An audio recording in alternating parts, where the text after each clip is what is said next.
പ്രിയപ്പെട്ടവരെ, ജൈവ കൃഷിയിലൂടെ മികച്ച വിളവ് ലഭിക്കണമെന്ന് ആഗ്രഹിക്കുന്ന കർഷകരെ സംബന്ധിച്ചിടത്തോളം ഏറ്റവും കൂടുതൽ ഗുണം ചെയ്യുന്ന ബയോ പൊട്ടാഷ് എന്ന ജീവാണുവളത്തെക്കുറിച്ചാണ് നമ്മളിന്ന് ചർച്ച ചെയ്യുന്നത്.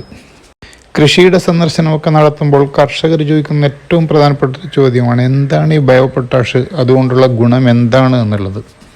ഒരു കാർഷിക വിളയെ സംബന്ധിച്ചിടത്തോളം ഏറ്റവും കൂടുതൽ ആവശ്യമുള്ള പ്രാഥമിക മൂലകങ്ങളിലൊന്നാണ് പൊട്ടാസ്യം. ചെടികൾക്ക് രോഗപ്രതിരോധ ശേഷി കൂട്ടാനും ഉൽപ്പാദനം വർദ്ധിപ്പിക്കുവാനും പൊട്ടാസ്യത്തിൻ്റെ സാന്നിധ്യം അത്യാവശ്യമാണ്. എന്നാൽ മണ്ണ് പരിശോധനയിലൂടെ നമുക്ക് മനസ്സിലാക്കാൻ സാധിക്കുന്നത് നമ്മുടെ മണ്ണിൽ പൊട്ടാസ്യത്തിൻ്റെ സാന്നിധ്യം കുറവാണ് എന്നുള്ളതാണ്. മാത്രമല്ല, മണ്ണിലുള്ള പൊട്ടാസ്യം മൂലകം ചെടിക്ക് നേരിട്ട് വലിച്ചെടുക്കാൻ പറ്റാത്ത അവസ്ഥയിലാണ് കൂടുതലും സ്ഥിതി ചെയ്യുന്നത് എന്നതുമാണ്.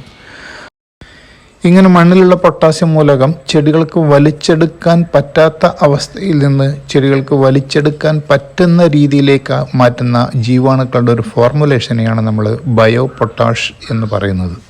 എല്ലാവിധം വിളകൾക്കും നമുക്ക് ബയോ പൊട്ടാഷ് ഉപയോഗിക്കാം. 20 ഗ്രാം ബയോ പൊട്ടാഷ് 1 കിലോ ജൈവവളത്തിന് എന്ന തോതിലാണ് ചേർക്കേണ്ടത്. മണ്ണിൽ ആവശ്യത്തിന് ഈർപ്പവും ജൈവവളവും ഉണ്ടെങ്കിൽ മാത്രമേ ബയോ പൊട്ടാഷ് ഉപയോഗിക്കാൻ പാടുള്ളൂ. രാസവളം, രാസകീടനാശിനി, ചാരം എന്നിവയുമായി കലർന്ന് ഉപയോഗിക്കാൻ പാടില്ല. തണുപ്പുള്ളതും ഈർപ്പമില്ലാത്തതും നേരിട്ട് സൂര്യപ്രകാശം ഏൽക്കാത്തതുമായ പ്രദേശങ്ങളിൽ ബയോ പൊട്ടാഷ് സൂക്ഷിക്കുക.